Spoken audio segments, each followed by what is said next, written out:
ঘড়িতে তখন সকাল ৯টা বেজে ৫৪ মিনিট। মধ্যপ্রাচ্যের আকাশে চলছে এক অদৃশ্য এবং স্নায়ুক্ষয়ী লড়াই। ইরানের অভিজ্ঞ পাইলট ক্যাপ্টেন রেজা ফারহাদি তার ফাইটার জেট নিয়ে প্রায় ৪,০০০ ফুট উচ্চতায় টহল দিচ্ছেন, আর তার ঠিক পেছনেই উত পেতে রয়েছে দুটি অজানা এবং রহস্যময় ফাইটার জেট।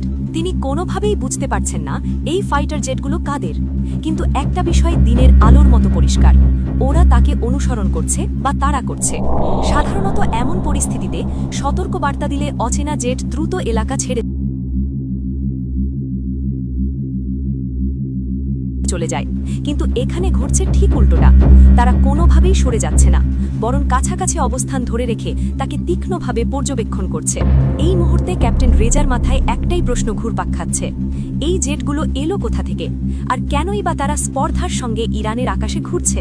ক্যাপ্টেন রেজার হাতে যে যুদ্ধবিমানটি রয়েছে সেটি হলো কিংবদন্তিতুল্য F-14 টমক্যাট।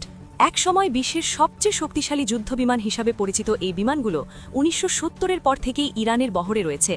ইরান এগুলোকে সুপার মডিফাই করে আধুনিক সব প্রযুক্তি ও অস্ত্র বসিয়েছে। F-14-এর সবচেয়ে বড় শক্তি হল এর গতি, যা ঘণ্টায় প্রায় ২,২০০ কিলোমিটার। এর শক্তিশালী রাডার ২২২ কিলোমিটার দূর থেকেই অন্য বিমান শনাক্ত করতে পারে। কিন্তু এত প্রযুক্তি থাকার পরও ক্যাপ্টেন রেজা বুঝতে পারছেন না তাকে তাড়া করা এই বিমানগুলো আসলে কোন মডেলের। এই কারণেই ক্যাপ্টেন রেজা বুঝতে পেরেছিলেন তাকে তাড়া করা জেটগুলো F-14-এর চেয়েও অনেক বেশি আধুনিক ও স্টেলথ ক্ষমতা সম্পন্ন। তবুও তিনি নিজের অবস্থান ছেড়ে দিতে রাজি নন, কারণ তিনি জানেন তিনি পিছু হটলে এই অজানা জেটগুলো আরও গভীরে ঢুকে গুপ্তচরবৃত্তি বা হামলা চালাতে পারে।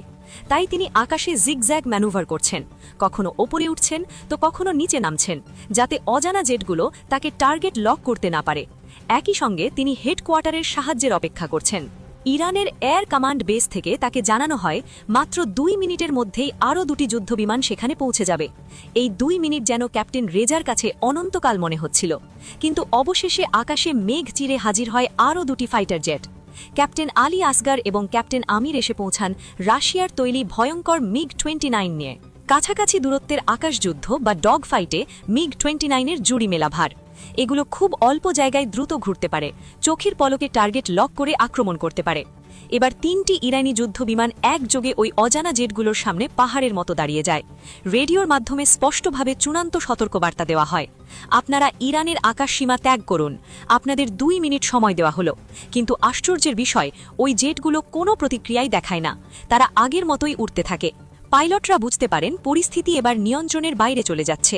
ওই জেটগুলোর ওড়ার ধরন, অকল্পনীয় গতি এবং রাডারে ধরা না পড়ার স্টেলথ বৈশিষ্ট্য দেখে সামরিক বিশ্লেষকদের ধারণা